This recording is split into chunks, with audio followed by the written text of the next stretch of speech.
What's up, guys? I have some information for North Carolina voters.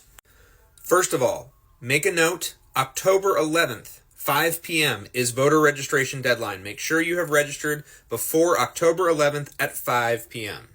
Now, there are 3 ways to vote in North Carolina. You can vote in person on voting day, you can vote early, or also in person, or you can vote by mail. Anyone is allowed to vote by mail, but you have to request a ballot ahead of time. So make sure you do that if you need to vote by mail.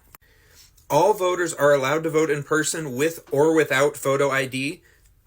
Listen, hear that again. With or without photo ID. But if you are voting and you don't have photo ID, it's going to be harder. You are better off if you have photo ID. If you do not have photo ID, you're going to be able to fill out what's called a provisional ballot.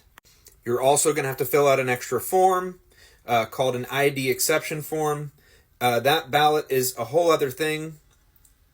I don't highly recommend it if you can avoid it.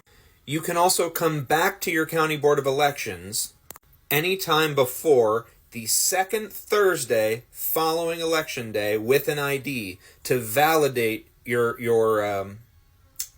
provisional ballot. Now, let's say you don't have an ID right now.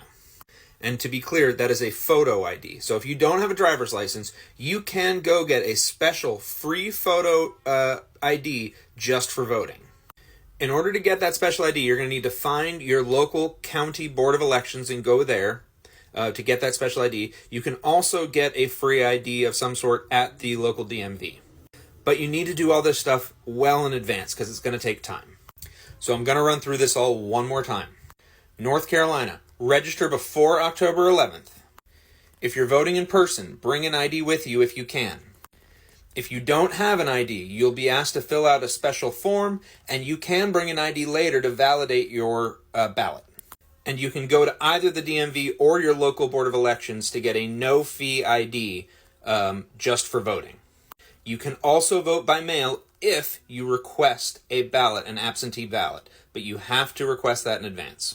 Absentee ballots have to be requested before October 29th. In-person early voting starts on October 17th, and it ends on November 2nd. You are allowed to register the same day for in-person early voting. North Carolina is a big one, guys. Make sure you get all this stuff done early. We need your vote. And check into the local elections. Get to know who your local people are because all of these votes are important.